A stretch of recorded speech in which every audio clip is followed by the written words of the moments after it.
अंधेरीच्या साकीनाकामधील manhole मृत्यू प्रकरणी चौकशीचा अहवाल समोर. बीएमसी अधिकाऱ्यांच्या जबाबात परस्पर विरोधी माहिती आढळल्याचं नमूद. संबंधित कामाचा कंत्राटदारही सध्या फरार असल्याची माहिती. राज्यात 20 जुलैनंतर मान्सून पुन्हा सक्रिय होण्याचा अंदाज. प्रशांत महासागरात निर्माण झालेला एल निनो अधिक प्रभावशाली, तर अफगाणिस्तानातून कोरडे वारे भारताच्या दिशेनं, त्याचाच मान्सूनवर परिणाम. मुंबईतील शाहूनगरमधील पालिकेच्या 160 कर्मचाऱ्यांचं स्थलांतर. कर्मचाऱ्यांचं धारावीत म्हाडाच्या संक्रमण इमारतींमध्ये स्थलांतर.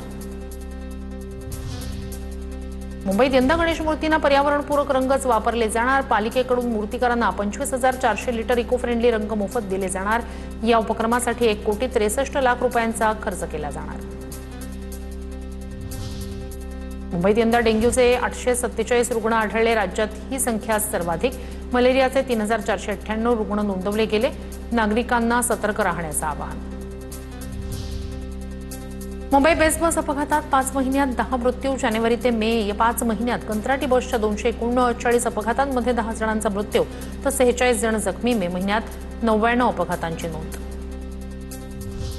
केडीएमसीच्या मोहिली जलशुद्धीकरण केंद्रातील धक्कादायक व्हिडिओ समोर. जलशुद्धीकरण केंद्राच्या परिसरात मृत कुत्रा पडल्याचा प्रकार.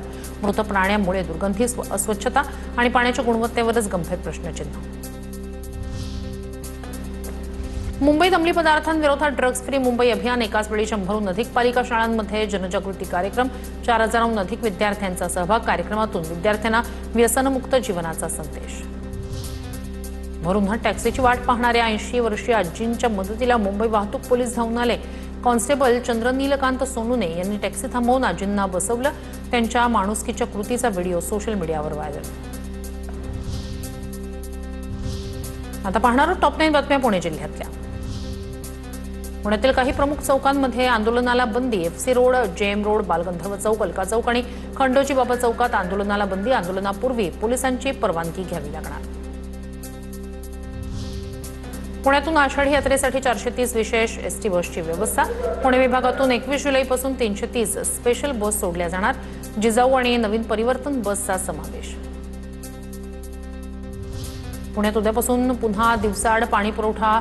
धरणातील उपलब्ध पाणीसाठ्याचं नियोजन करण्यासाठी महापालिकेचा निर्णय. खडकवासला धरण साखळीत सध्या 16.89 टीएमसी इतका पाणीसाठा. पुण्यातील सराफा दुकानाची भिंत फोडून चोरी. दुकानातून 30 तोळे सोन्यासह चांदी चोरीला. पुण्यातील मांजरी भागातील घटना. पुणे विभागात 37.69 लाखांचा भेसळयुक्त अन्नसाठा जप्त.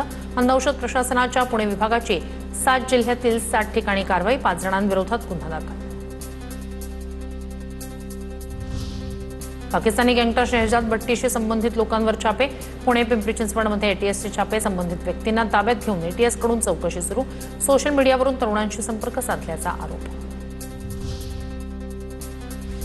पुण्याच्या उतरवली वडगाव डाळमधील प्रस्तावित औद्योगिक क्षेत्र रद्द करण्याचा शासनाचा निर्णय. अनेक वर्षांच्या लढ्यानंतर यश मिळाल्यानं शेतकऱ्यांकडून फटाके फोडत आनंद साजरा.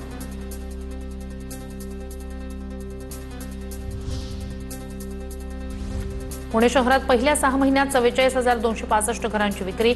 37,048 कोटी रुपयांवर घराचा व्यवहार.